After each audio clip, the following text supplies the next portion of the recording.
Get your spices here. We've got... Paimon's trying to remember. What else did we put on our shopping list? Oh, what a mouth-watering smell. Paimon would know the aroma of biryani anywhere. Let's go get some. We can still add it to the list. Well, if it isn't the Traveler and Paimon. Wasn't expecting to see you here. Hello there. Oh, it's been quite a while. Huh, so you two are still hanging out together. Dia, didn't you say last time that you were gonna head back to the desert? I said I was going to resign from being her bodyguard, not that our friendship was over. We're still the best of friends. The Homayanis also still post jobs from time to time. Their pay is always generous, so me and the other mercs never pass them up. I told Dia to just stay at our place when she took one of those jobs a few days ago. My parents were delighted. They even said that it always felt like we were missing someone whenever Dia wasn't around. That sounds like something they would say, all right. They're always so welcoming. Anyway, the job is already taken care of, so I was gonna head back to the brigade as soon as I finished a little shopping. But the master kept insisting, and I ended up staying for another day. You can stay for as many days as you want, Dia. Father hasn't even gotten around to treating you to his best dishes yet. You know I'm not the kind of person to stay put in one place like that, my lady. Don't worry, though. There'll always be next time. What? She said they'll treat you to the best dishes!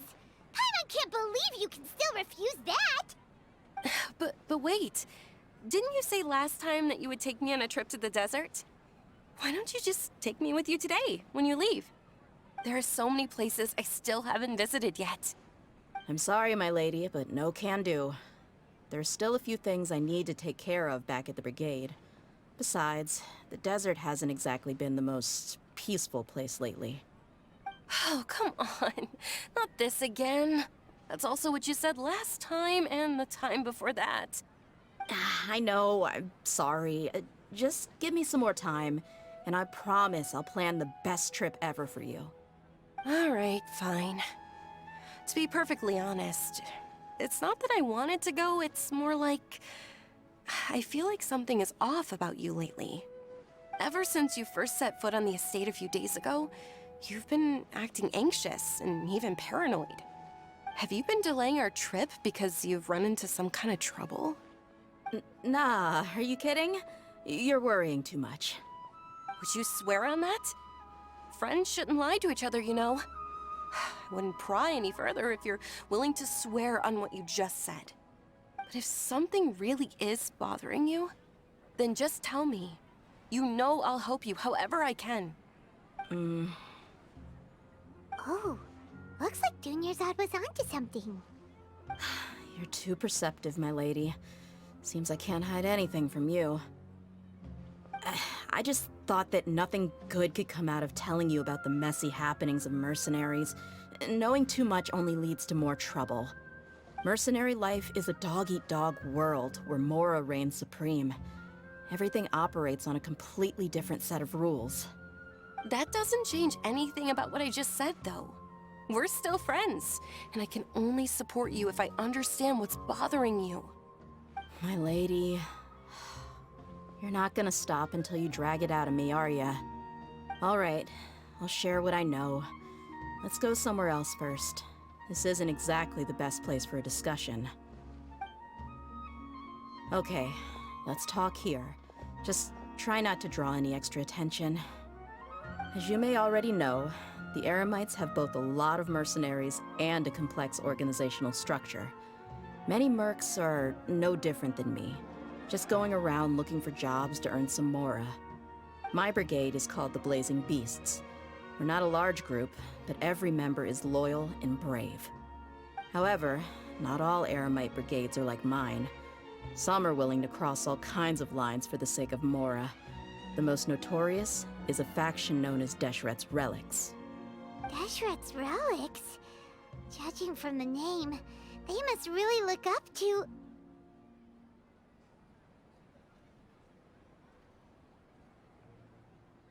Yep, you got it. I've heard that you've already crossed paths with Ain al-Akmar. They're one of the groups under the Relic's banner. Oh, you mean the group that tried to sell us the Divine Knowledge Capsule? Yeah, they weren't friendly at all. Deshret's Relics is composed of many smaller brigades like Ain al-Ahmar. The Relic's headquarters issues orders to all brigades under his control. On any other day, I would want nothing to do with them. Unfortunately, though, the brigade that's stirring up trouble now is none other than Dakan al-Ahmar. Dakan? I think it means beard or something. Believe me, it's a really stupid name. I found it insufferable for years. Anyway, the real issue is that Dakan al-Ahmar is led by my father, Kusela. Say what now? I think I'm starting to understand your anxiety now. But what did they do? I won't go into details, my lady, but they've been involved in a lot of violent incidents. We're talking hundreds. Hundreds? Yep. The scenes tend to be quite gruesome, too. They strip the victims of all their valuables before murdering them. Not only have they targeted merchant caravans and ordinary citizens, but other mercenary brigades as well. That's beyond terrible. They won't even spare their own kind. I don't know how Deshret's Relic sees it. All I do know is that Dakan al-Ahmar has become more and more aggressive over the last few years. If I don't do something about them, then even my brigade or the people of Aru village could become their next target. I just wish I knew what's driven him to do this. Yeah. How can your father do such terrible things? I don't know. People change. He's always been pretty pathetic.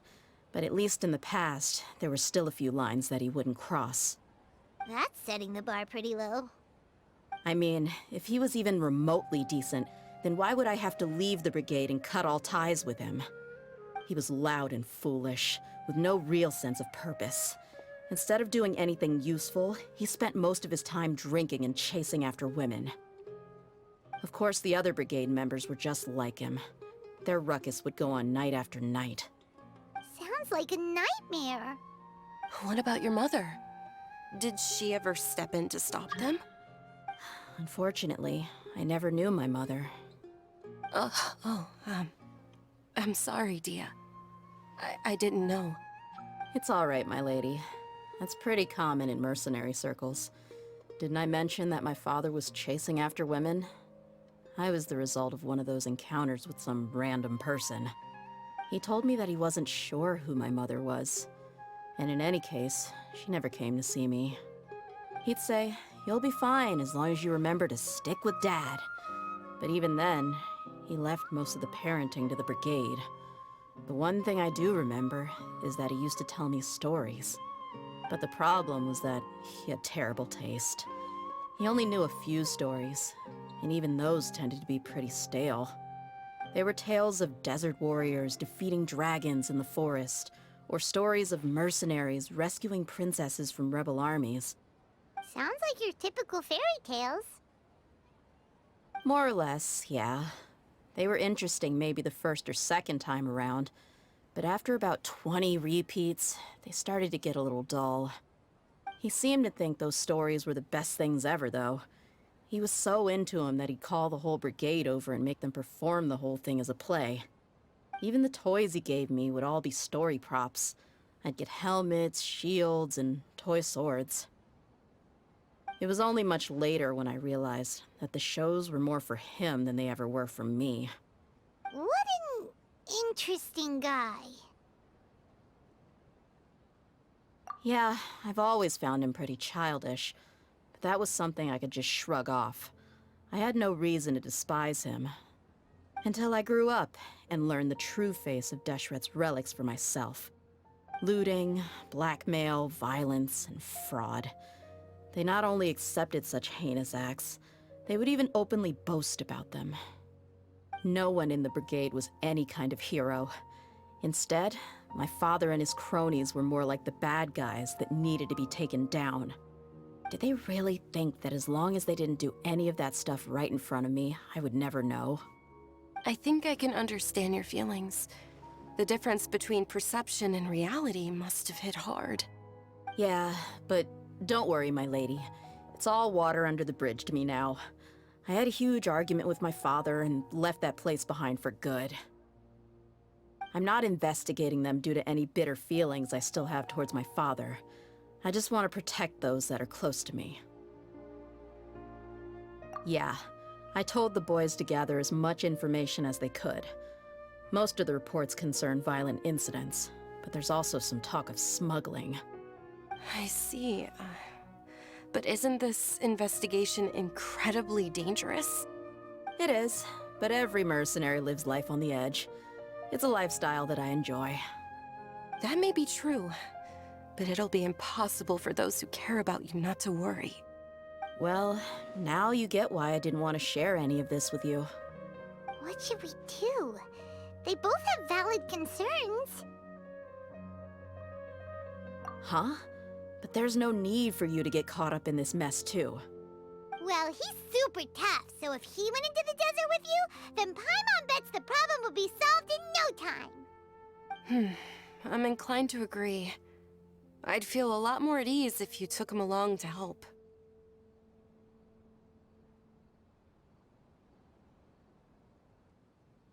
I'll wait for news from you in the city until then. Please, stay safe. I'm honored that you care so much for me, my lady. All right, then let's get moving. Our first stop will be Caravan Rebot, where we can catch up a bit with my fellow mercs.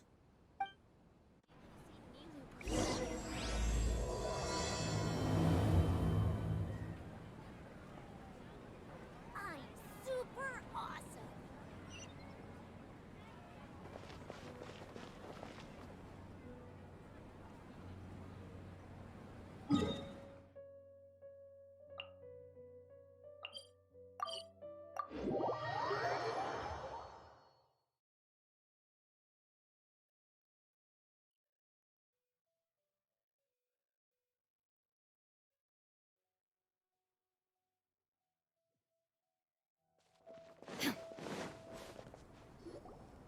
Hey, Dia, you're back. Are these two friends of yours?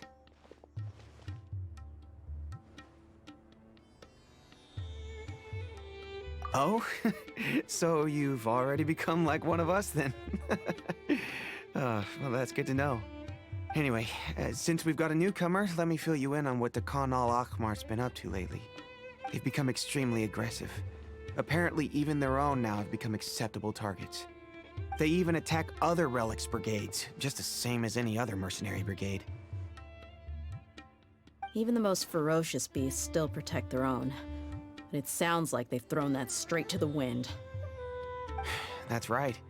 Once they've collected enough loot off the other mercenaries, they sell it off to a different brigade, or turn to merchants on the black market. A portion of their profits is immediately exchanged for more food and weaponry to be used in their next violent operation. That's terrible. Yeah, and it really makes you wonder why they're so desperate for Mora. A few days ago, Isham and I trailed them for a while, and even disguised ourselves as merchants to conduct trade with them. We were able to learn a few things from the exchange. Rather than saying they're out to plunder and hoard Mora, it'd probably be more accurate to say that they're experiencing an internal power struggle. Wait, a power struggle? You heard me right. The vast majority of their victims are mercenaries from the other brigades of Deshret's relics. If their only goal was Mora, they could have gone after anybody. The targeted nature of their attacks points to a power struggle between the different brigades within the relics. That's the only plausible explanation we have. Unfortunately, we weren't able to find out anything more specific. It seems they're also trying to keep things under wraps. Oh, one last thing we discovered was that over the past few years, as the Khan al-Ahmar became more and more active, Deshret's relics as a whole became a lot weaker.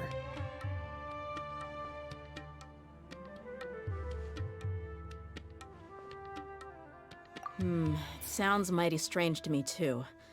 Harun, you can leave the rest of the investigation to us. Gotta say though, I didn't expect you to go on a whole undercover mission during the few days I was gone. Sounds like you were really putting your necks on the line, no? Nah, it was nothing. We're just as concerned about the situation as you are. The Khan al-Ahmar is your father's crew after all. What he said. Besides, Dia, Haven't you done more dangerous things than all of us combined? What we did is nothing compared to your experiences. Yeah. And while they went to talk with Dakan al-Akmar, I took a look at the last camp they attacked. Any survivors of the attack were already long gone. There was nothing of value left in the camp. Ah, Hisham and Khalaf. You're here too. We rushed over as soon as we saw you come into Caravan Rebat. Although this new friend of yours looks a little green behind the ears, I'm sensing a special vibe from him. Now that we know you'll have a capable partner with you, we can also rest easy. Hey, what about Paimon? Feel anything special? Oh, you're also planning to tag along with them? Of course! Paimon is the traveler's most important guide. Wherever he goes, Paimon will follow. Oh. In that case, then you'd better take care of her too, Dia. Don't underestimate Paimon! Don't worry about her. She may look tiny and helpless, but she's been through just as many battles as the Traveler here. Even if she had only survived on sheer luck, then that alone would still make her quite formidable. I had no idea. I guess I shouldn't judge by appearances. Oh, one other thing, Dia. When you're free, why don't you update the deputy about your upcoming schedule? We held another recruitment event a few days ago, but everyone only came to see the Flame Main. You weren't around at the time, so people were pretty disappointed to only find our crew of rough, unkempt guys. The deputy put a lot of effort into the event, but it was basically for nothing. Only a few people chose to stay, and that really got to him. Sorry to hear that. I'll be sure to bring him some great liquor next time. I left in a hurry and I couldn't make it back in time for the event. Gotta admit, I can understand their disappointment, though. You're our brigade's main selling point, after all. Now, if only the deputy could figure out a way to bring a few more smoking hot members into our ranks. Keep dreaming. Remember the last time I invited a couple gals into the brigade? You all just froze up with your mouths gaping like a bunch of scarecrows. The awkward silence and weird expressions left quite the impression on them. They were originally interested in joining us, but after that, they both told me they were too uncomfortable to stick around. Hey, didn't we agree to never bring that up again? Huh? Wait, are you serious? Why have I never heard about this? I don't think you were part of the brigade yet. Are you kidding me? I missed a once-in-a-lifetime moment like that and you weren't even gonna tell me? All right. We can tell you about it later. Now's not the time. Hey, don't you try to change the subject. You and Hisham get your butts over here and tell me everything right now. Are they always like this? More or less. There aren't many rules or graces when it comes to mercenaries. We're used to just speaking our minds. If someone starts getting under your skin, you just yell right back at them. And if that doesn't put an end to it, then you just challenge them to a fight. But we also don't tend to take many things too seriously. Being direct and getting it all out of your system as soon as things come up is better than keeping everything bottled up, never talking about it. That's also why I never spare their feelings when I talk to them. If I want to laugh, I'll laugh. If I'm angry, then I'll unload on them. It's hard to stop once you get used to it. Though, I can never do that when I'm with the Homiyanis. Hey, knuckleheads! Can you at least tell me the rest of the intel before you go back to your bickering? Yeah, you hear her, Holloff? Told you we gotta focus on the investigation first. I drew up a map. Right here is the spot. There you'll find the merchant caravan responsible for getting rid of Dakan al-Akmar's looted goods. All you gotta do is wait and ambush them in the evening. They'll have no idea what hit them. Perfect. Thanks for that. Be sure to pass my regards to everyone else in the brigade as well. Will do. You stay safe, Dia.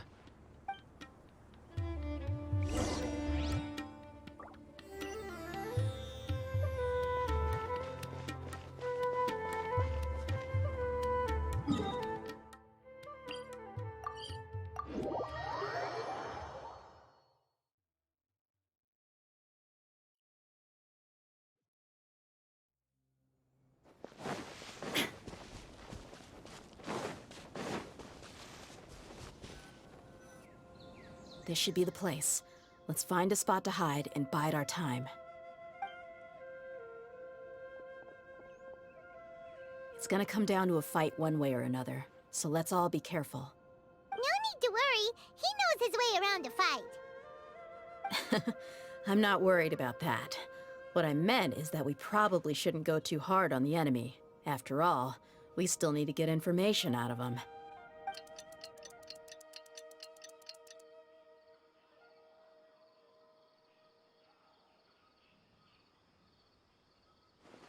Ah, here they come. You ready?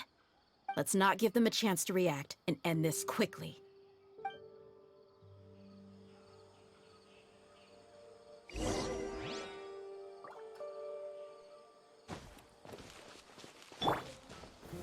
Stabilize. Feeling Look alive! today. Cha! Ah! Oh, the chunk. Yeah! Hi! Cha! Huh! Ha!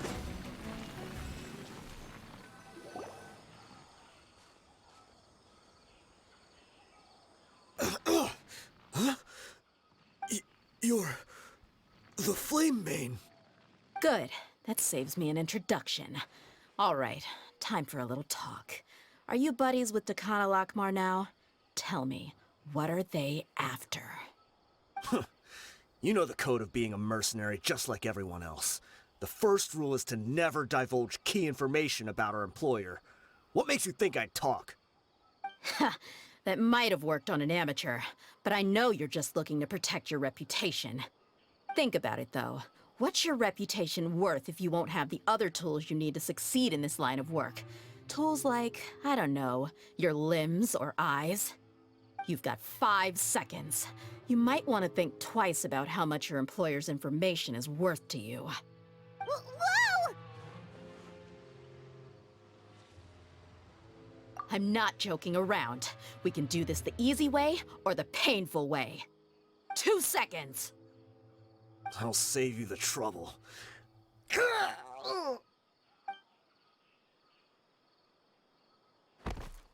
Huh? Are you crazy? He tried to bite off his own tongue. Quick, search the area for any first aid supplies.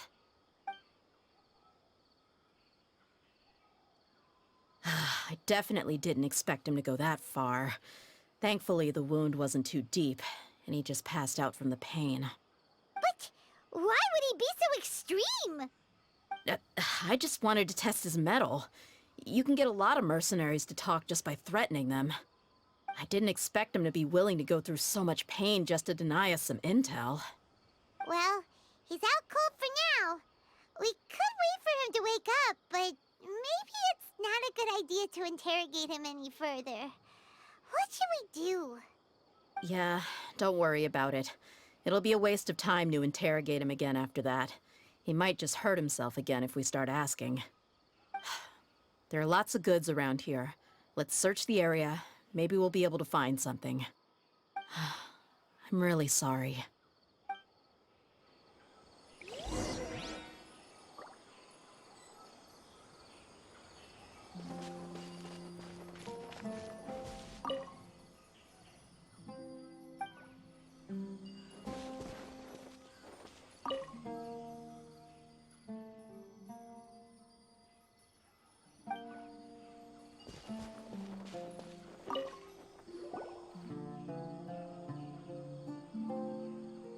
We found a piece of paper with a bunch of names on it. Maybe it's a record of something. Let me take a look. If this really is a merchant caravan, they should have a record of their transactions. Yep. I see an entry for Dakana Lakmar right here. Kusela, Idrisi, Bashar, and Takriti.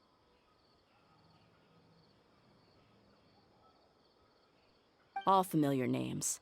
Dakana Lakmar has been trading for a hefty supply of food, weapons, and medicine. It seems that in the past, they used to receive some canned knowledge as well. This caravan is just one link in their logistics chain. Once in the rainforest, the caravan will exchange the looted goods for Mora, and the funds will then be passed to a specific person. That person will then pack the caravan full of necessary goods, which will then be brought right back to Dakana Lakmar. Wait, why is there no Mora value recorded for the final transaction? No value? Yeah, every transaction before the last one was marked with an exact amount of Mora, but the final one, where they paid for everything to be brought back to the desert, was simply marked as delivered.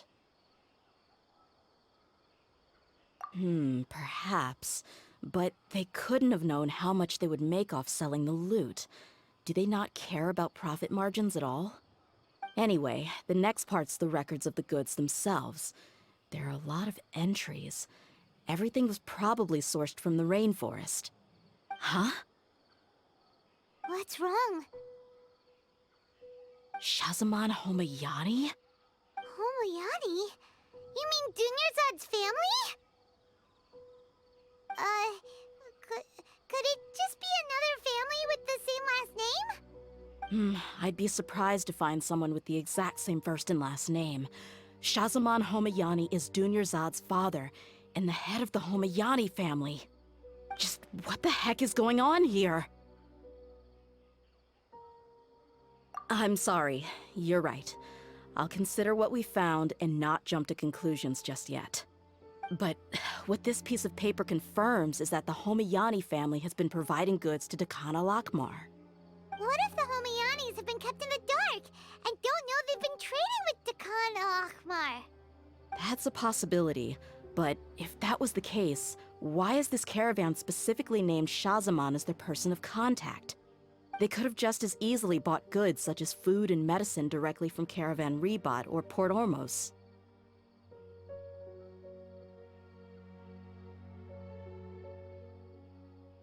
Yeah, funding violence and looting.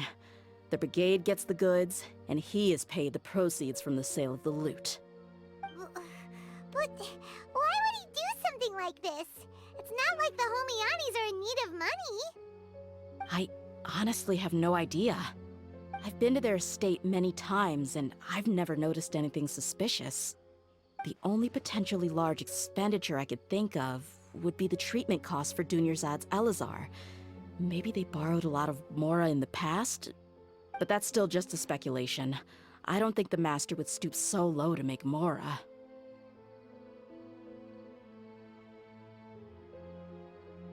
You're probably right. I know my lady's personality, and she wouldn't deliberately keep something like this from us. But what should we do now? All we found is just another mystery.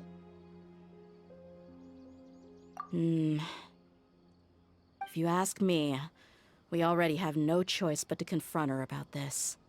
I'm not worried. It's too early to make a verdict yet. I still have faith in the Homayanis. Let's go find my lady again. We'll tell her everything and see if she's willing to lend us her support.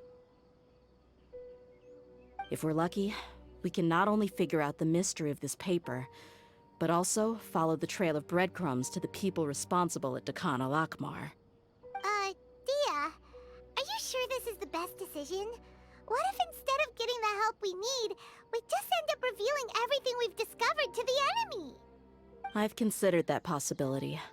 But even still, I want to tell her what we found. I think I owe her that much. True friendship is built on trust. She showed genuine concern for me when we first brought up the topic. I can't repay her kindness with doubt and suspicion.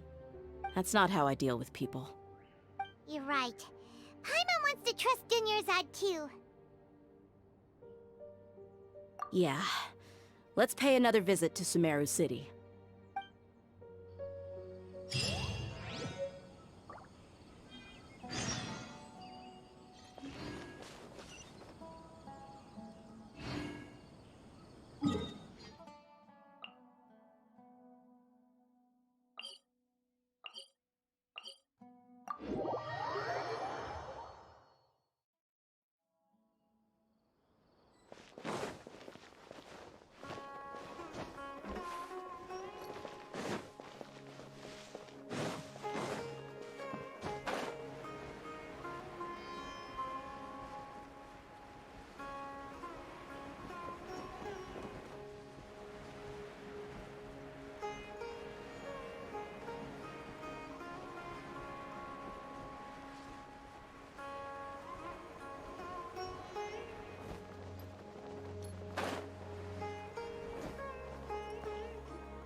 we're back, my lady. Oh, you're back a lot sooner than I expected. You mustn't have run into any trouble then. Well, how did it go? What did you come up with? Actually, we're still investigating. It's just that we've discovered something strange. I see. The clues you found have led you back here, in the city? Something like that. Yeah. You all look a little dispirited. Whatever you found must not have been very encouraging after all. Why don't you discuss it with me? Maybe I'll be able to say something to cheer you up? It's okay, my lady. It's not so much about me being upset with my father or anything like that. How should I put this? So something is wrong. Even the Traveler and Paimon have been uncharacteristically quiet. On any other day, Paimon would have already waved to me with a smile and shouted, "Dunyarzad, we're back!" So tell me, what happened? Well? My lady, please prepare yourself for what we're going to tell you next. It concerns the Master. The Master? You mean my father? Okay, I understand. Don't worry about me. I'll listen as attentively as I can. My father has been supplying goods to Dakan al-Akmar? Yeah, it makes as little sense to us as it does to you. I've never doubted the Master's integrity, so I'm having a real hard time rationalizing how he could ever support an infamous brigade like them. Maybe he's not actually aware of the full story and just stumbled into the deal by accident.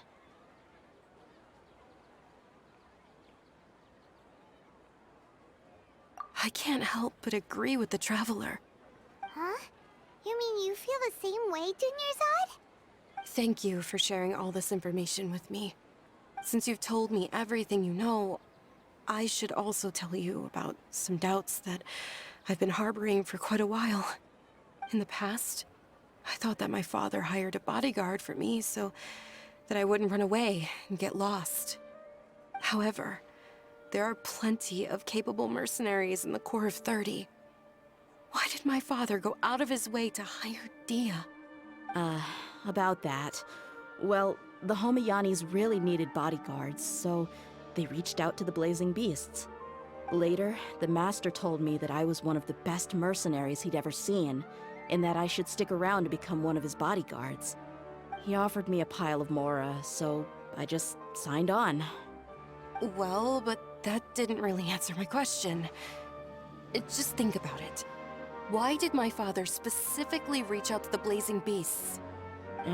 Maybe the Corps of 30 just didn't have anyone available, or maybe someone recommended us. I've never given it too much thought. I think I get what you're saying. You think none of this was a coincidence. Precisely. At first glance, nothing seems strange or out of place. But there are many parts of the story that don't actually make any sense. If my father had always been in contact with Dakan al-Akmar, then it would make sense for him to bring DEHYA into our house. You mean the goal all along was to get DEHYA to be your bodyguard? No, that's too much of a stretch. I cut all ties with my father a long time ago. He has no control over my life anymore. But that still doesn't rule out the possibility that your father has still been trying to influence your life without you knowing. So, the Master was not likely an innocent victim in all of this? Sorry we put all this on you so suddenly, Dunyarzad. It's okay, Paimon. I should actually be thanking you. Regardless of his reasons, if my father has truly been funding a violent group of mercenaries, then it's my duty to bring him back to reason. But is that really the right thing to do? My father has committed many atrocities and deserves all the punishment that he has coming to him. I have zero sympathy for him. You may call me an ungrateful child, but my feelings will remain the same. However, the Homayani family has treated me with nothing but generosity and kindness. If we decide to investigate this further, we could end up implicating the entire Homayani family. I would be biting the hand that's fed me over all these years. DEHYA. It's all right, Dia. If anyone were to ask, you could always just say that I'm the one who instructed you to get to the bottom of this. You don't have to do that, my lady. I'm not conflicted because I'm afraid of taking responsibility. Besides, you're the one we should all be worried about right now. Hey, it's still too early to give up hope. What was the thing about friendship again? Right, yeah, trust! You said that yourself, Dia. Besides, there's no point on getting all riled up before we've confirmed all the facts.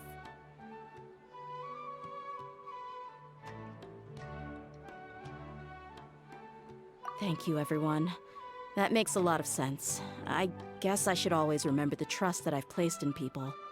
In which case, my lady, could you ask the Master to come out and have a chat with us? Sure thing. I also hope he'll be able to give us a logical explanation. Let's meet at the usual place then. Usual place? Ah, right!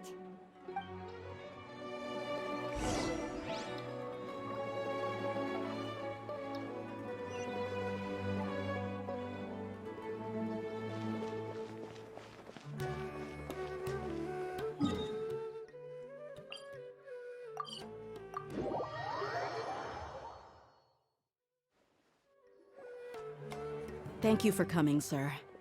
Please allow me to introduce these two.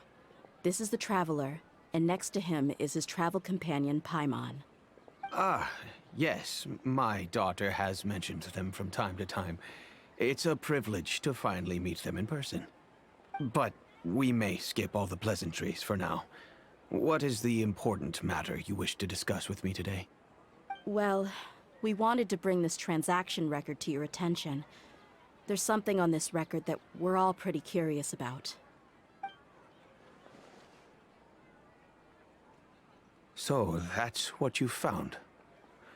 Huh. Seems like I can't keep everything from you much longer.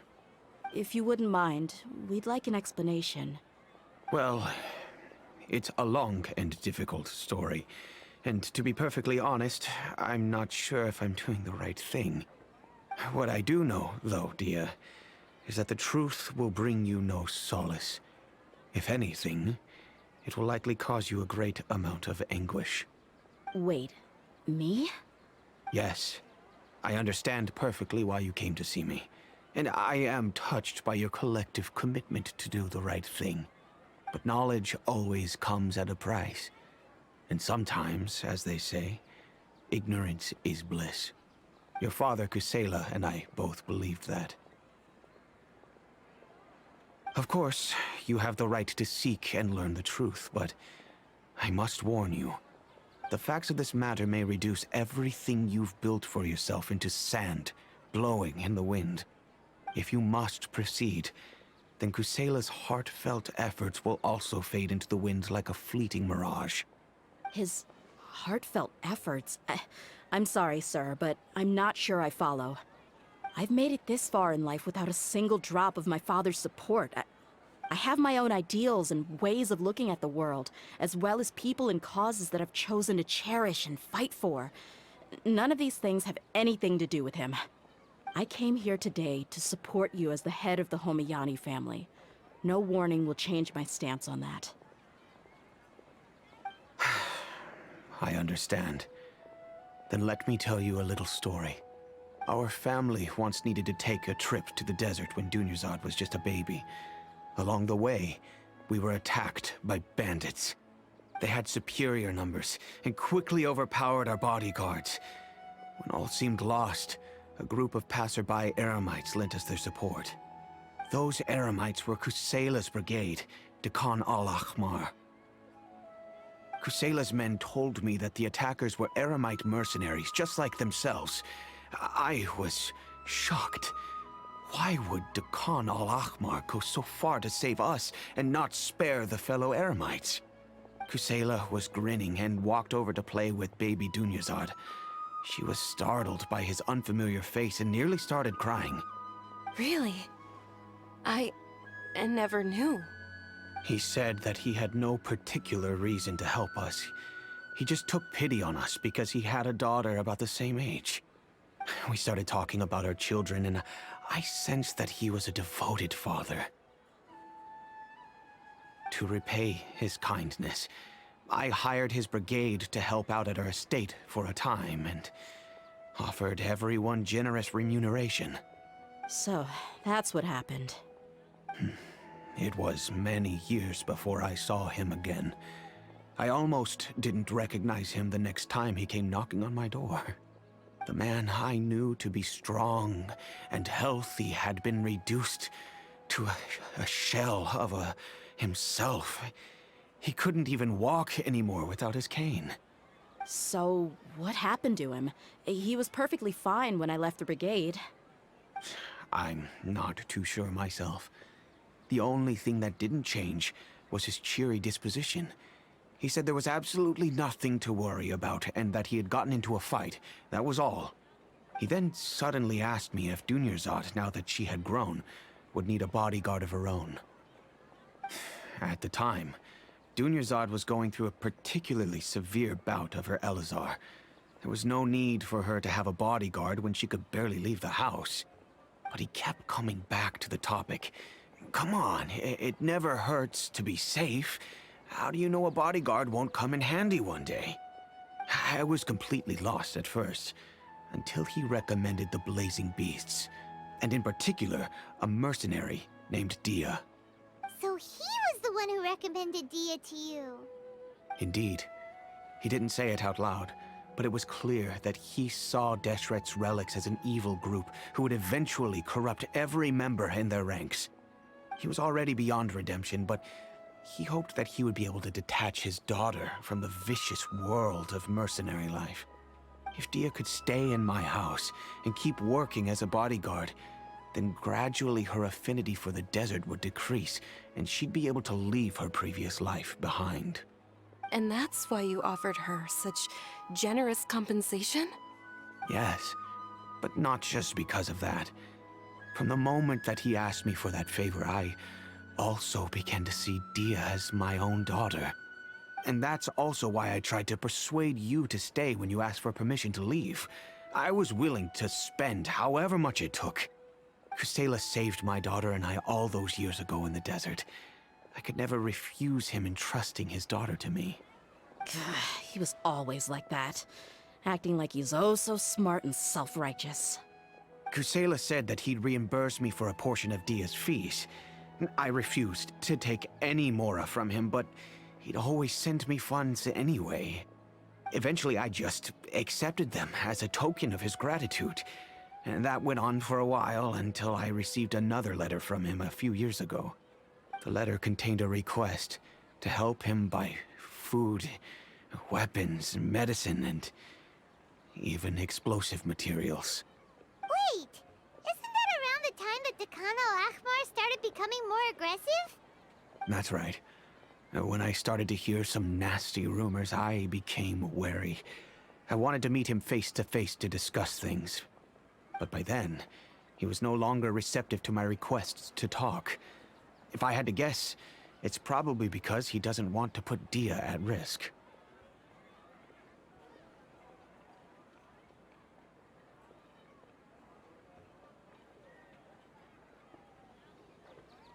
That thought occurred to me as well. I figured that he probably came to me for help because he had nobody else to turn to. After some deliberation, I decided to send him some food and medicine. I turned down all his requests for explosives and weaponry. I am aware that even such a reduced gesture of support could lead to others coming to harm, but I could not simply reject his plea for help. In the end, it probably was the wrong decision. I plugged my ears to the rumors and just chose a solution that made me feel least guilty about myself. If you can, please tell me where he is now. None of the things he's doing right now make any sense if he's just trying to keep me from getting tangled up in his world.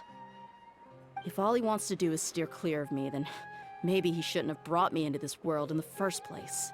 Oh no. DEHYA, please don't feel I'm just angry because I can't wrap my head around any of his actions.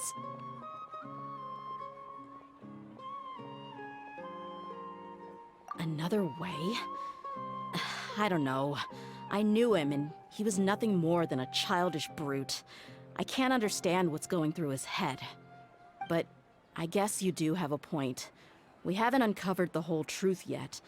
We still need to figure out his exact actions and reasoning for these last few years. I'll do my best to help. Of course, anything between the two of you would need to be resolved between you and him alone.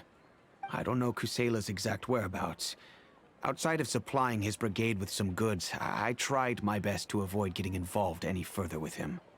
However, there's a man on the list named Jawed. He used to be a mercenary in the desert and is now a member of the Corps of 30. He's responsible for supplying weapons and liaising with the Dekhan al-Akhmar's merchant caravan. I think he should know Kusela's whereabouts.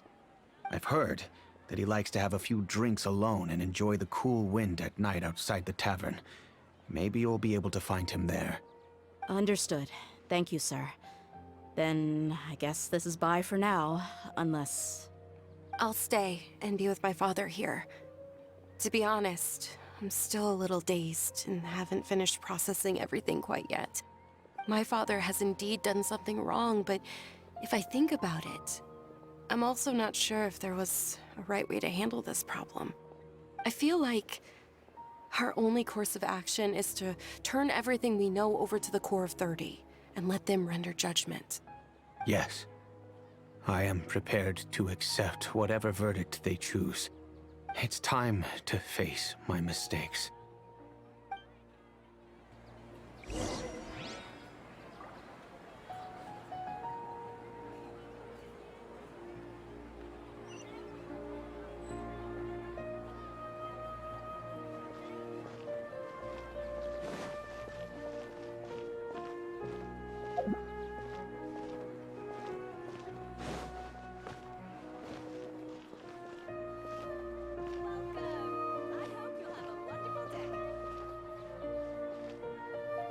Who are you guys?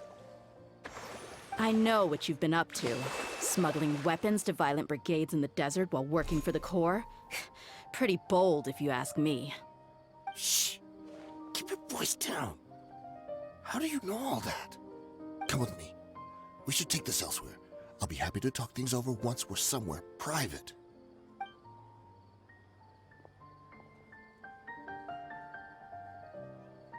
This place should do. All right. Back to my question. How did you all know about me? Don't worry about that for now. You know what kind of punishment you'll face once we report you to the Corps, I assume.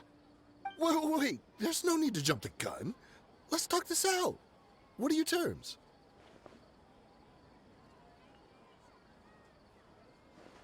So what's in it for you anyway, Mora? Well, I was a little tight on money at the time, and Kusela took good care of me in the past.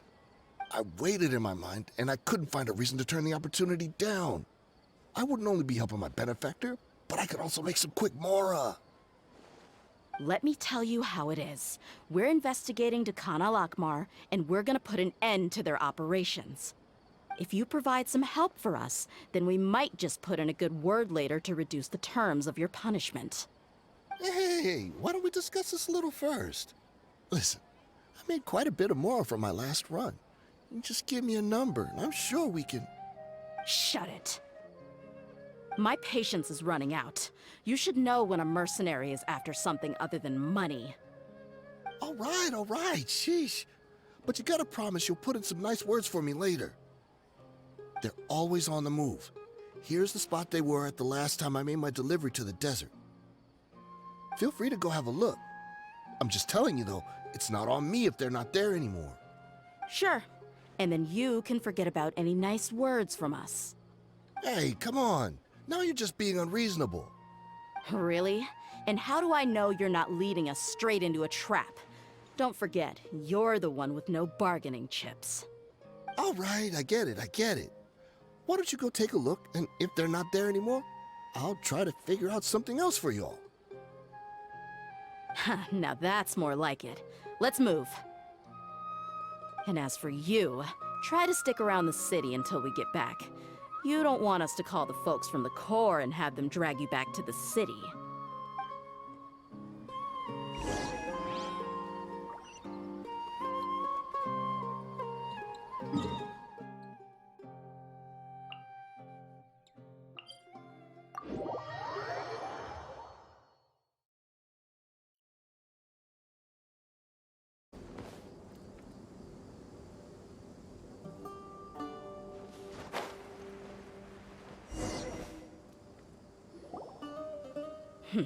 Seems like we're in luck. That should be their camp right up ahead. Let's go. We'll finally get to the bottom of this ourselves. I'm here to see Kusela. Tell him to get out here. Tia, why are you here? Ah! Buckle up!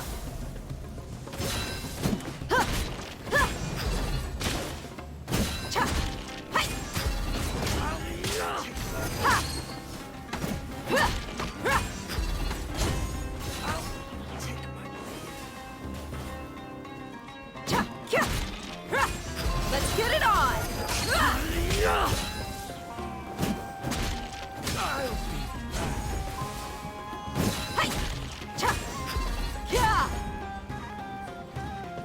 Haven't you all done enough? Oh, so are you also here to stop us? Stay out of this. It's got nothing to do with you.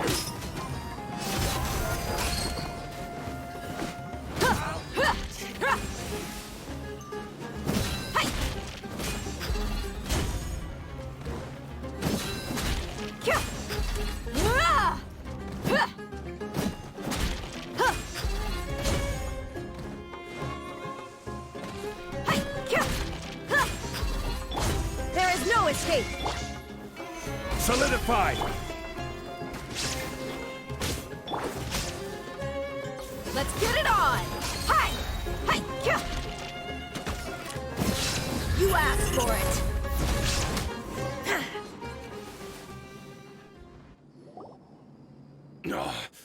She's so strong! Enough fighting. We all know each other, and I don't want to take things too far. Just bring Kusela to me. There's no use hiding him anymore. Did you understand a single word I just said? Or do I need to bash your skull in some more? All right, everyone, let's all just calm down for a second. Dia, the boss can't come out and see you anymore. He died a long time ago. What? Seems like you've been out of the loop for a while. Guess that's for the best, though. At least, that's what the old man wanted. When did he die? What happened to him? A few years ago, Kusela broke up Dakan al-Ahmar and went to the Deshret's Relics headquarters by himself. So is that when you guys started acting up? We would prefer to call it taking revenge. Every last person in Deshret's Relics must pay in blood for what they did. Let me start from the beginning. Dia, do you know how the head of the Relics maintained order internally? Overwhelming strength and unquestionable authority? Those were a part of it, yes. But just those on their own weren't enough.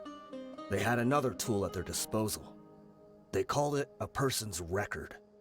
Regardless of whether they joined by their own will or were coerced, every person in Deshret's Relics were forced to leave a record of themselves at headquarters. Whether it be their deepest sin, some unforgivable act, or their most immoral exploit, the record served both as a symbol of loyalty and the perfect material for blackmail.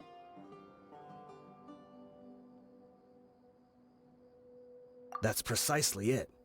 Every one of us have a record. Me, Bashar, Tikriti, and all the boys who grew up with Dia and ended up joining our ranks. But you, Dia, you were never asked to provide a record, were you? I never even knew this was a requirement.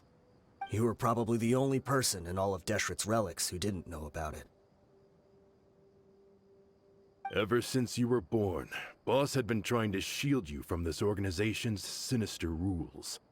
Not only that, But he also banned all of us from committing any nefarious acts. He said he'd take care of the dues we had to pay regularly to headquarters. But in the end, he was just an ordinary person. What could he do? He was forced to go to headquarters again and again to account for missed dues and incomplete records. He'd come up with all kinds of excuses and get beaten up as a result. We all knew he was doing that for you. He wanted to get you out of this world, no matter what it took. And that's why he became a shell of himself and couldn't walk without a cane. Wait, but that doesn't make any sense. I didn't know about any of this, and I'd never seen him get injured or beaten. Because you were too young at the time. How would you ever tell between wounds from a beating and wounds from battle? When you left home after that final argument with him, he seemed to age by a decade overnight. Even his hair went gray. So, even the blazing beasts were... Yep. It was all his doing. Had he not arranged them to come to you, you probably would have been reduced to a pulp before you ever left the desert. A few years ago, Boss said he needed to make another trip to headquarters. He was already pretty weak then, and we all assumed he was going to get beaten again. I suggested that he hand the role of leadership over to me, but he said there was no longer any need, since the Khan al-Ahmar would soon be no more. His words made no sense to me, but that night, we heard that a massive fire tore through headquarters and razed everyone's records to ash. Everyone gained their freedom that night. Many members fled, not just from our ranks, but from the other brigades as well. But how could we leave with a clear conscience? All of us who knew exactly what had happened. The boss can't have just died for nothing. Those heartless jerks at headquarters took him from us. From that point on, the sole purpose of the Khan al-Ahmar became revenge. The big fire that Boss started was quite a blow to headquarters' strength. It's given us the opportunity to launch our attack. Even though we're outnumbered, we vowed to see our revenge through to the very end. There were people from headquarters who changed their names and went into hiding. Some fled to other brigades, and others escaped to the rainforest. But we won't let any of them escape our wrath. They'll all pay for what they've done. We've suffered plenty of losses as well. To keep going, we need an enormous amount of supplies, from food and medicine to weaponry and explosives. All we can do is exchange our loot from Mora, and then use that to get supplies. We forged Boss's handwriting and sent out many letters to his former friends. Thankfully, many people were willing to come to our aid. We were also able to attract many mercenaries who shared our goal. We've endured unspeakable pain to win many impossible battles. Deshret's relics have become weaker and weaker, and now we finally have an opportunity to directly strike their headquarters. Paimon doesn't know what to say anymore.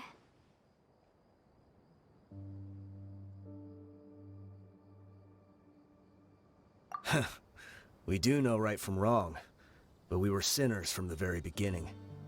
We do not deserve the freedom that the boss won for us with his life. Boss always loved his old-fashioned hero stories.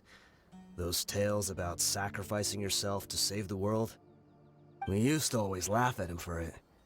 But in the end, he really went and lived those stories out himself. As for me, I never considered myself a hero. We're all the lowest of the low. We have no right to even imagine such an existence. But maybe those hero stories he liked foreshadowed everything that was to come. The spirit of the hero touched all those he had saved, and more people joined his cause. Maybe we were all just acting along with the play in the beginning. But as we acted the parts and recited the lines, we were drawn in. And now, we want to see the story through to the end. I'm sorry, DEHYA. I know you always found us insufferable ever since you were young. Just think of this as a madman ranting. I'll go with you. Huh? DEHYA? You wanna go with them? I grew up with these guys. And I know they're not bad people. It's just that some situations get so bad that it's difficult to tell good from evil. All I know is that Deshret's relics must be destroyed. Furthermore, I want to go see the place for myself. I want to know if my father is still there. I know you don't want to get involved in this, so there's no need for you to tag along. I can do this on my own.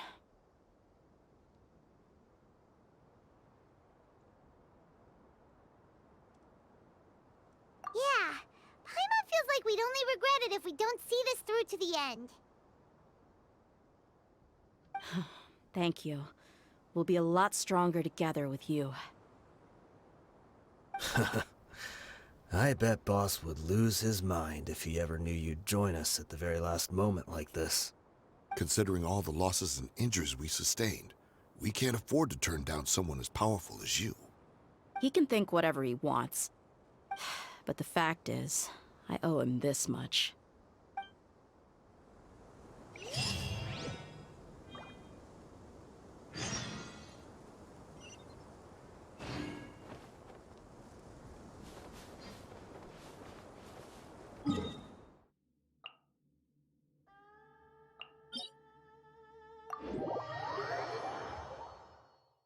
Much trouble on the way here. Should be. I don't think they have enough manpower left to post guards and defend their perimeters.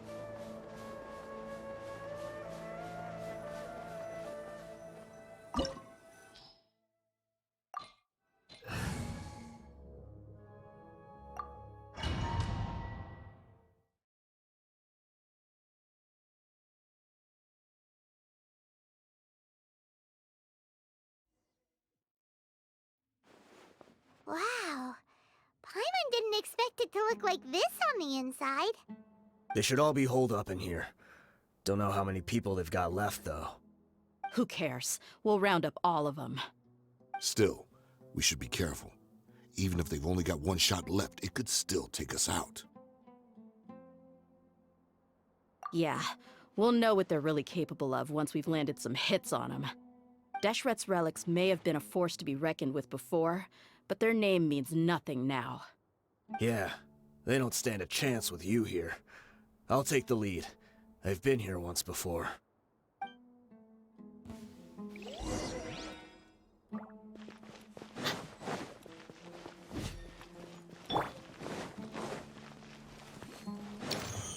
Happy to apply. Gather! You are not Illusion shattered. Book alive.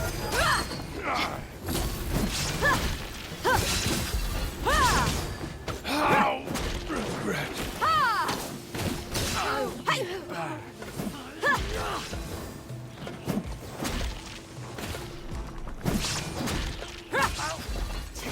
Following orders. A new punching bag.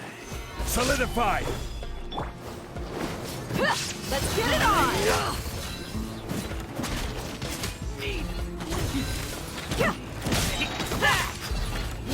Lots off. Feeling lucky today?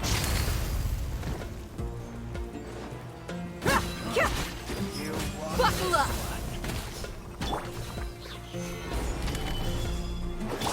I'm getting sick. No more tricks up your sleeve!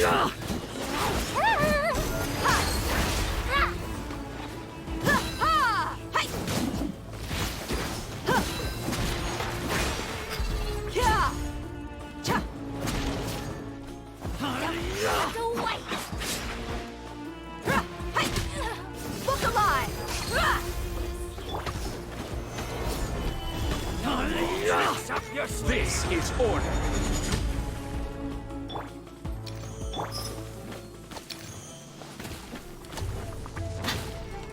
I'll be back. This way, follow me. We're almost there. Wait!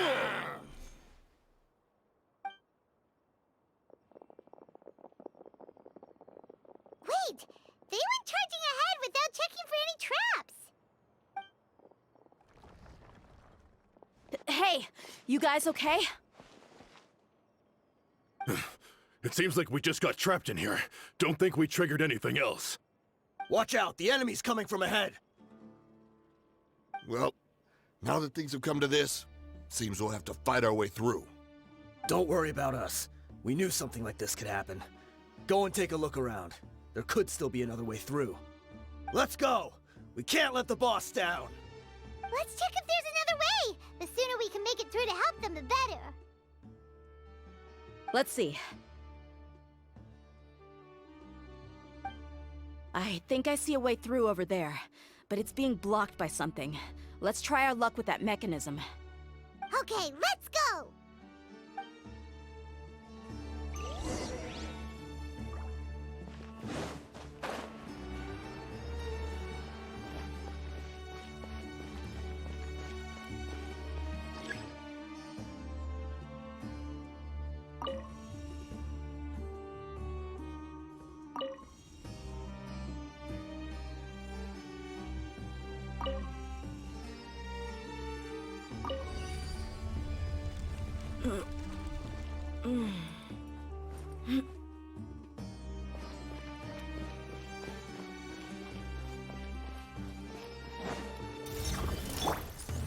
Stabilize!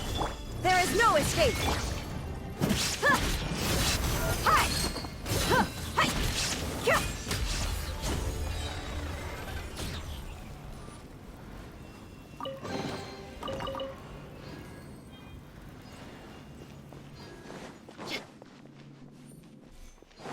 Another mechanism like the one before, but this one's being blocked off in the middle. We just need to adjust it a little.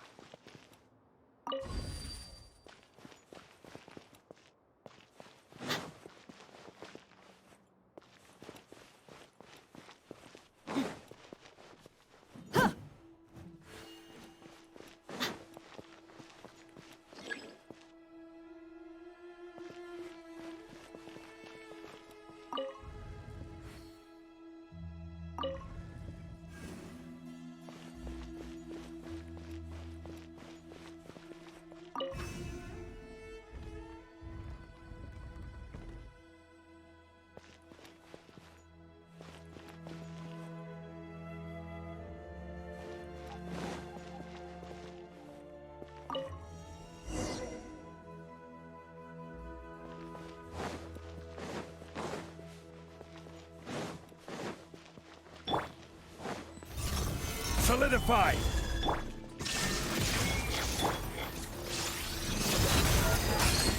Hi! Cha! Ha! Kya! Here! Ha!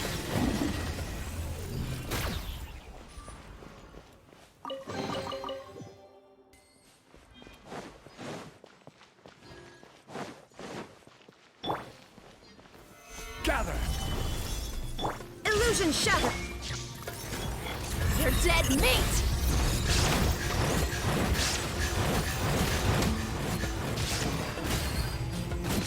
Let's get it on! Rah! Rah! Yeah! Ha!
I wasn't expecting anyone to make it through from the other side.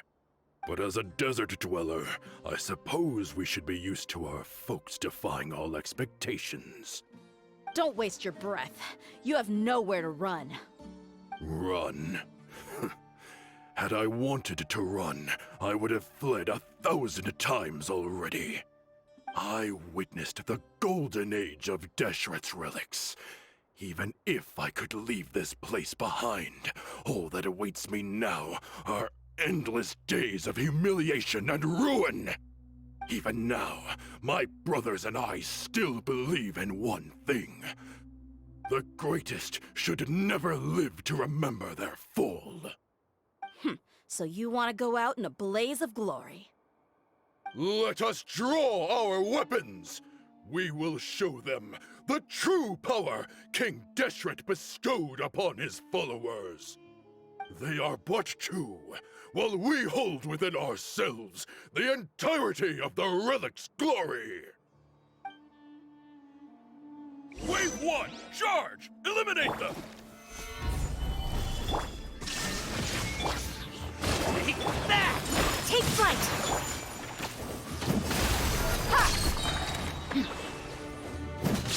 I'll be back. Ah!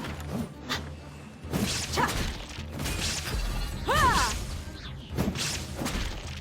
I'll be back. Don't think that you've won. We're just getting started. Gloves off!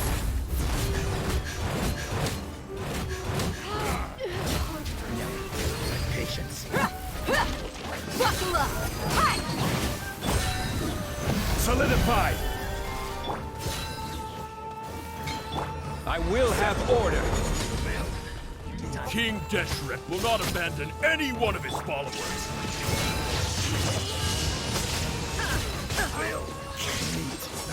Brothers! This is where we'll prove our faith. You all just want to die? None of us plan to leave this place alive!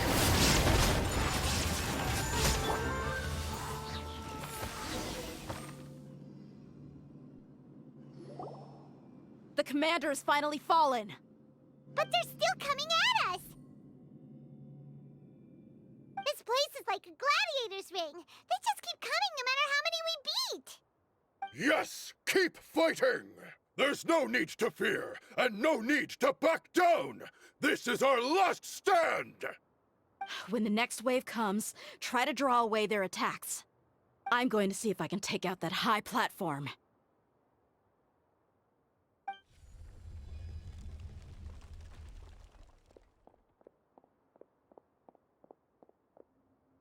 Get out of my way! Come and face me, Michel! Ugh, so they've broken through the front as well. Apologies, Lord Michal. They fight like absolute madmen. No matter how much we throw at them, they just keep coming for more.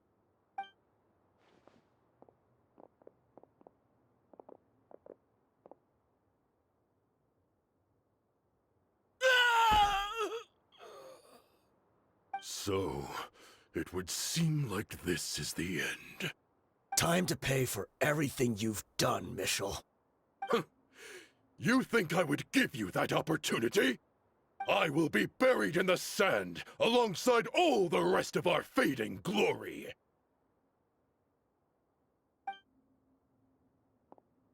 Hey, wait!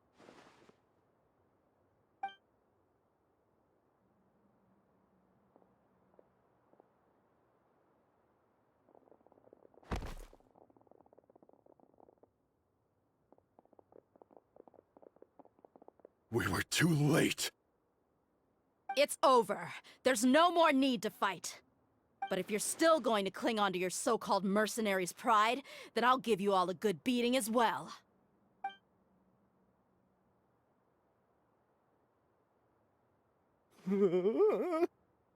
Hey, Dia! I found the mechanism. I'll get you all back up here right away. Let's go.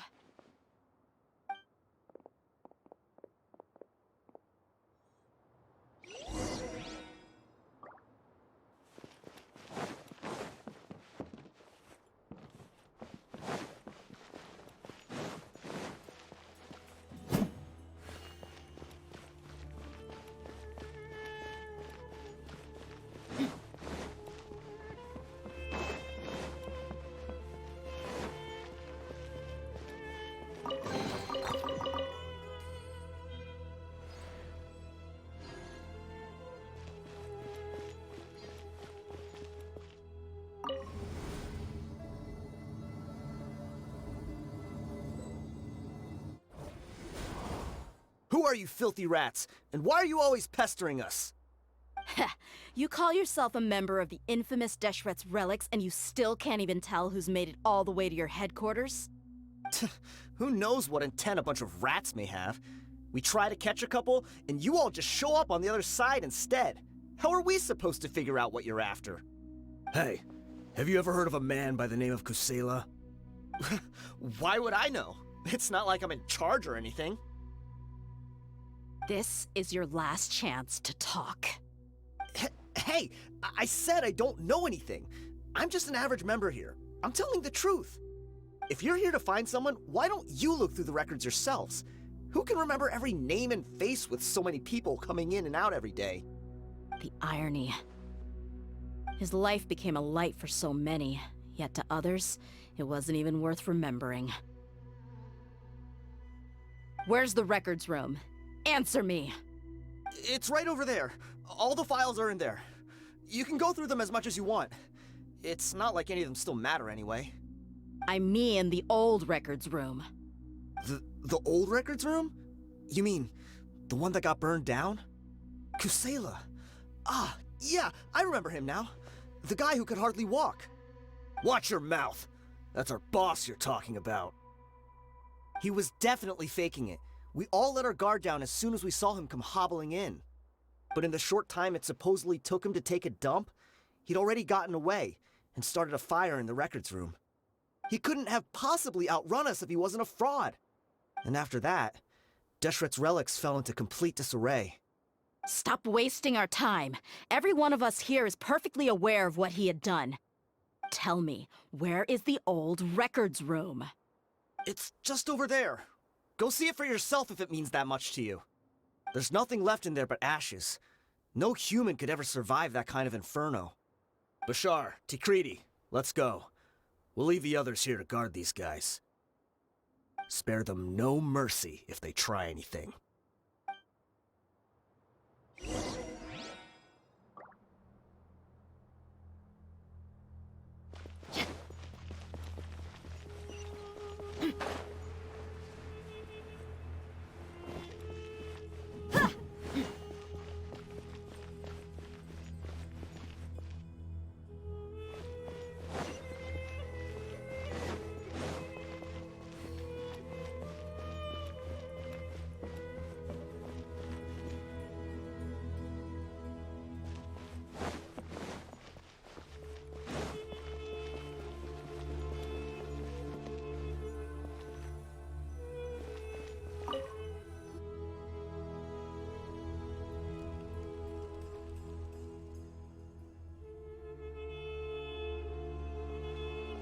So, this was his final destination. How did he do it? Getting past all the guards with a limp and sneaking in here to start a fire? If he was nimble enough to do that, then he must have been able to get out of here after starting the fire, right? DEHYA. I'm sorry. I know it's just wishful thinking. Let's look around. Maybe we can find something that's been left behind.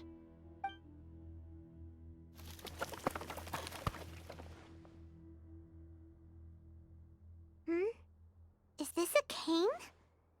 It must be the one that DEHYA's father used. Kusela. Thanks for everything, boss.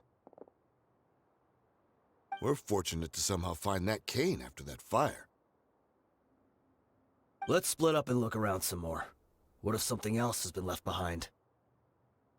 But what else could survive a fire like that? Huh?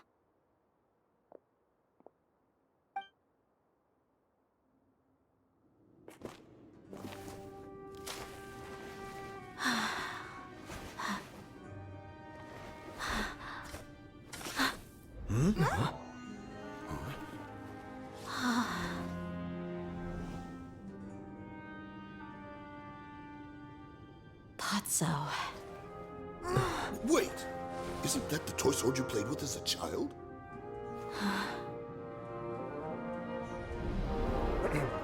The dragon is no more, for Princess DEHYA has slain it.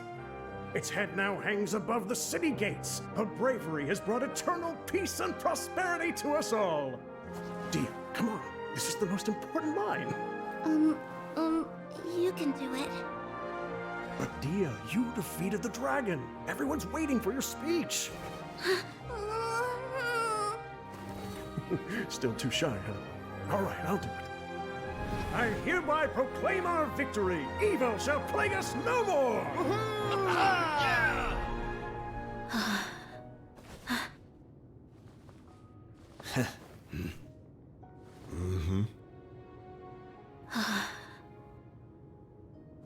I hereby proclaim our victory. Evil shall plague us no more, Dad.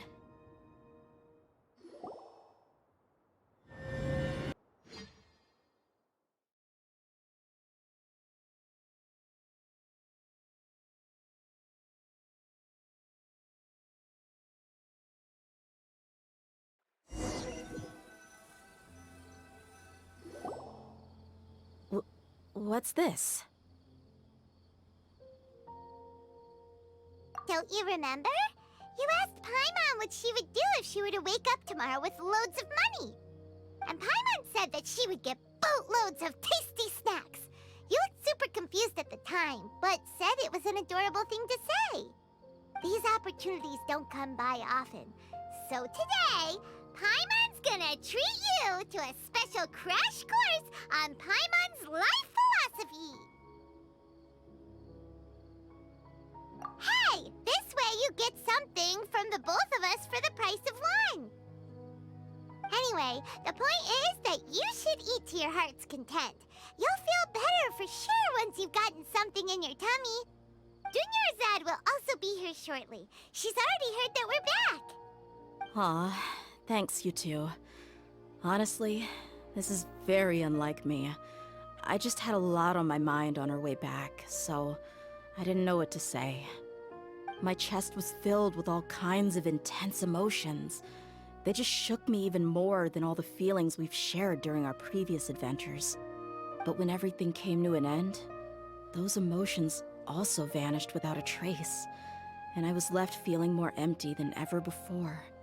It was as if I'd lost the thing that was most important to me. Yeah, you're right. To many mercenaries, Mora is the most important thing in the world. But perhaps to us, it's the most worthless thing of all. Idrisi and the others all used to say that they would quit if there was no Mora to be had. But when it came to avenging my father, there was no Mora to be made anywhere. My reality shattered when I found out that the father who always told me hero stories was in fact a bad guy. But look at me now. Am I any different? Despite all my promises about never forgiving him and never trying to understand him, I still went to such lengths to find out the truth, and nearly even shed tears for his sake. We're hypocrites. All of us. Yeah, you're right. It's just a pity that we often only recognize our true feelings after it's already too late. You're back! Are all of you all right? Ah, there she is. Yeah. Many people from the Corps of 30 came over, and I just wrapped up everything with my dad. All I can do now is wait for their verdict. Huh? Dia, you're looking quite down again. Paimon will explain. A lot happened while we were gone.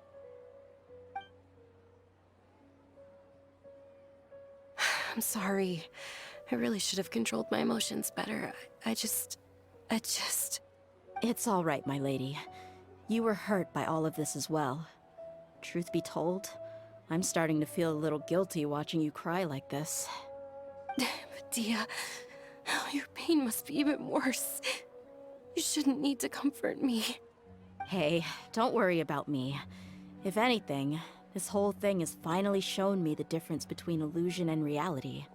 My father probably thought that people could settle into new lives as long as they moved to a new environment. That thought has even crossed my mind a few times.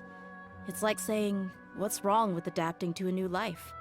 However, there was always something deep within my mind that refused to accept it. This impulse brought me great turmoil, and even made me feel ashamed for turning my back on your father's kindness. But now that I consider it again, it all makes sense. The desert sands are a part of who I am, and I will never be able to lead a peaceful existence. I understand how you feel. That doesn't mean I won't be making any changes to my life, though. As an example, I'm now thinking about taking on some small odd jobs. It's just like Idrisi said. I also want to catch up to my father and become a character in his play. Even if the ending of the story may be childish and ridiculous, it won't really matter. Isn't that neat, though? Oh, you'll be a whole new kind of mercenary, one that's not out for Mora. Why don't we go for a change of scenery once we finish eating? What about stopping by the Grand Bazaar again? Right. You said you wanted to get a rug for your family. We'll come along too. I can't thank you enough for taking care of me this entire time.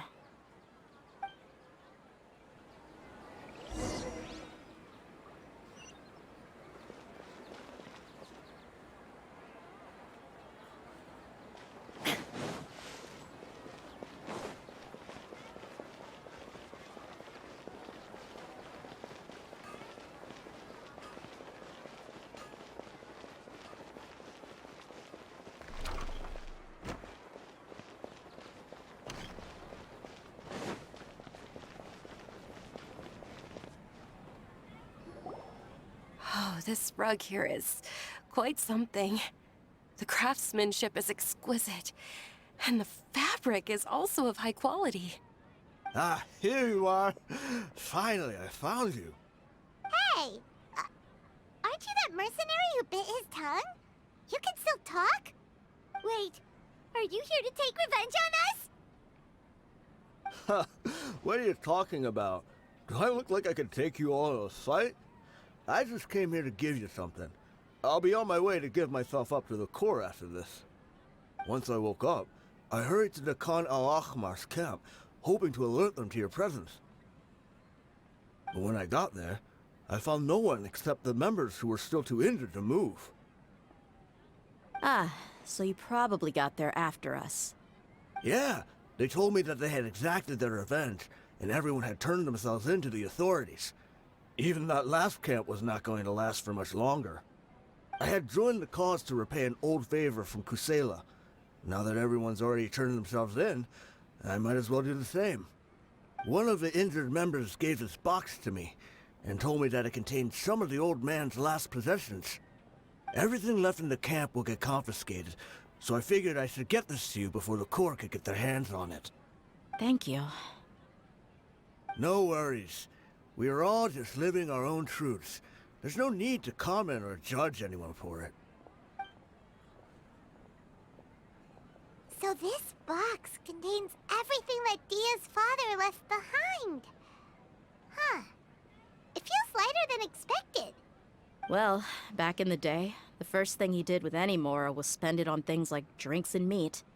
But let's see what's inside. What's this? It's just a bunch of junk. It kinda stinks. Perhaps it's just been left unopened for too long. A handwritten copy of a storybook. The paper's already yellowed, and it looks like it's about to fall apart. It was against the Academia's rules to possess books for personal use.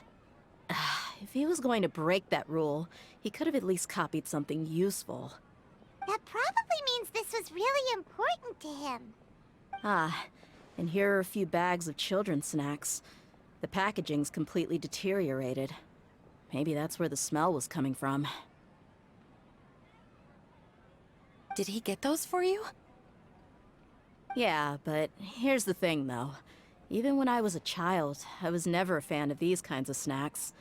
He'd always say that he got them for me, but in the end, he always ate more than I ever did. Who even leaves snacks in a box like this anyway? Isn't that just common sense? Forget it. Let me see what else is in here. A razor, some buttons, some round iron tiles, a wooden toy puppet, a wool scarf, which from the looks of it probably belonged to a woman, and a hair clip? Why are these things here? I'm suddenly feeling a little scared.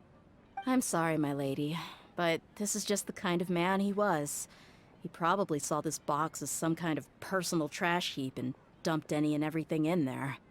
2 empty liquor bottles. Tell me, you guys, are these the kinds of things that a normal person would leave behind? Huh? There's something in the bottle! Oh, you're right. All right, I got it out. It seems to be a piece of paper with some writing on it. The bottom part's all damaged from moisture, though. Let's hope the writing didn't smudge. I was suddenly seized with an urge to write a letter after finishing this bottle. I just folded it up and left it in the bottle, though. If I end up forgetting about it, it won't really matter. To DEHYA. It's a letter for me?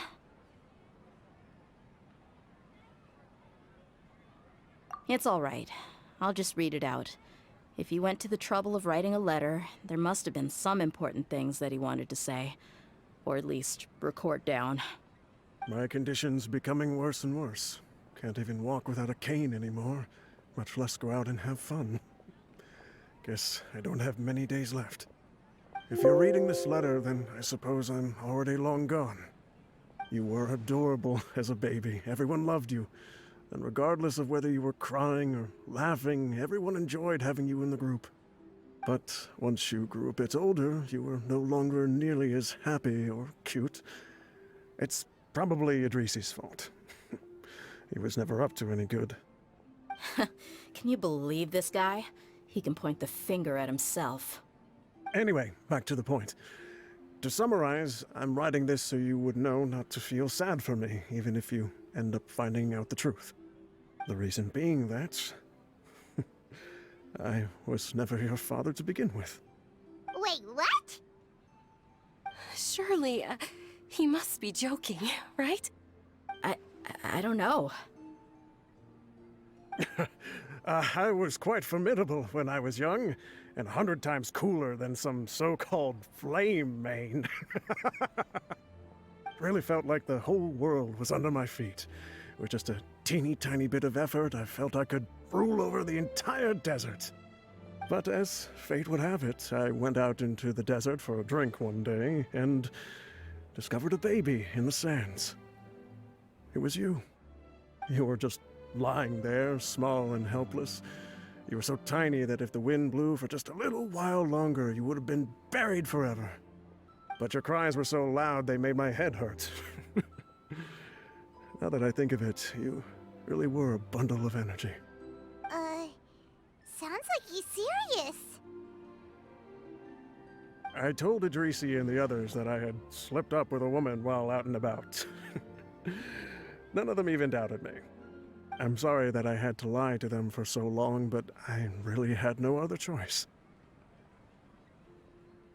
I was their most esteemed leader, after all.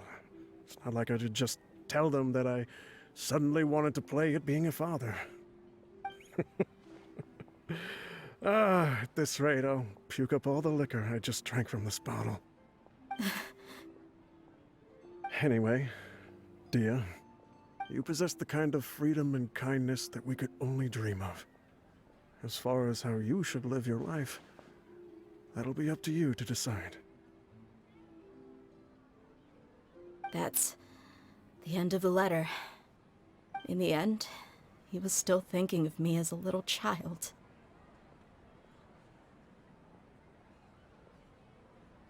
I suppose, or I would have suffocated under the sand a long time ago. He was a good father to you. The fact that he wasn't a blood relative doesn't change that. Yeah. It's just a pity that we had to learn the truth of everything like this. Do you already have some ideas about the decision that he wanted you to make? I do. If he first found me alone in the sands, then I want to try my hand at finding the person who abandoned me. I just have one wish. To tell them a story. That there once existed a childish and foolish jerk with a heart of gold. And that only under his care was I able to grow and mature into the person I am today. If you end up finding any leads, can you share them with us? We go on adventures all the time. Maybe we'll be able to find some information for you. Sure, I appreciate it. I wasn't expecting you to be so enthusiastic.